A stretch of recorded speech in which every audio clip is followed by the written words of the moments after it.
So ayun nga guys, kumbangwa, kauwi lang namin galing trabaho. May nag-PM sa akin na kapitbahay namin Pinay, nakilala namin sa supermarket.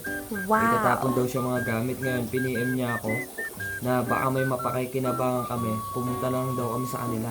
So ayun guys, pupunta kami sa kanila. Tatapon niya lang daw kasi yung mga gamit, sayang naman. Kaya, so ayun, titignan namin kung may mapapakinabangan ang Japayuki Boys. Pero dalawa lang kami yung pupunta. Si paring Maron lang ang kasama ko. Kasi yung dalawa, medyo napagod sa trabaho kaya hindi makakasama. Kaya kami lang maghahakot. So ayun guys, let's go! Guys, ayan na si paring Maron siya. Ang kasama ko. Bike na kami papunta doon kay ating Pinay. Siguro mga 10 minutes yun, no? Papunta sa kanya. Ganito katahimik sa Japan paggabi na. Wala kang makikitang tao. Wow! Hindi ka gaya sa Pilipinas pagka lumabas ka ng bahay. Pare, tagay. Pre, tagay. Kosa, tagay. Tropa, tagay. Par, tagay. Ayun, dito wala. Kasi dito sa Japan, hindi sila masyado lumalabas ng bahay. Kasi alam nyo kung anong ginagawa nila. Magpapahinga sila, pero habang nagpapahinga sila, iniisip na nila yung trabaho nila kinabukasan. Ganun sila katindi. Ganun sila katapat sa trabaho nila. So ayun, papahinga na lang sila sa bahay nila. Iniisip pa nila yung trabaho nila kinabukasan. So ayun guys, nandito na kami sa highway. Bawal mag-cellphone kaya mag-off muna ako ng cellphone. Baka madaanan kami ng pulis. Guys, nandito na nga kami sa bahay ni ating Pinay. Ito na yung mga ibibigay niyang gamit. So ayun, no, tignan nyo kung itatapon lang to.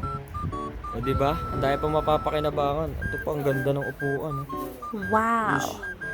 Ayun, no.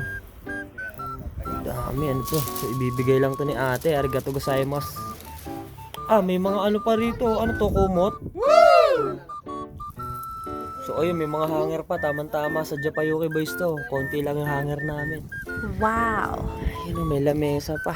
So ayun guys, hahakutin na muna namin to. Sasakay namin sa aming bike. Sana kayanin ng aming bike. So ayun nga guys, ito nga pala ang aming mga nakuha. Ginawa na namin lahat kasi sayang naman kung itatapon lang. So ayan kami, punong-puno yung bike namin. Bahala na to, lakas pa naman ng hangin.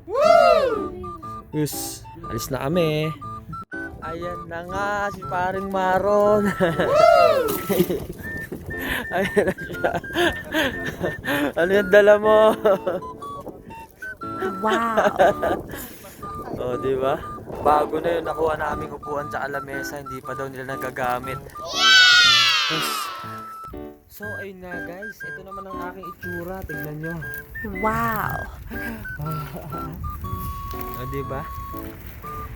Talaga. Ang Pinoy, basta mapapakinabangan, diba? Kahit dis oras ng gabi, basta tawagin mo, basta mapapakinabangan yan. Alright. Woo! Nandito na kami sa bahay. So ayun nga guys, ito nga pala yung binigay ni ate, mga tupperware, mga lalagyanan ng mga damit. Wow! Saka mga doormat. Tas ito, may bag pa. Kala ko LB. Shout out sa'yo ate. Ate Marie Chris. Nagkwentuhan pa kami doon. Ang tagal namin nagkwentuhan bago kami umalis. Ush, ayun, may mga hanger. Tapos ito ay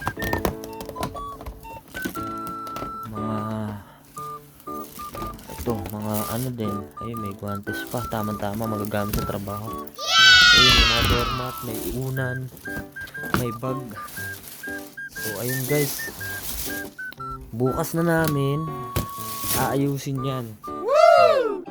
Yan, di ba? Bukas na namin aayusin yan.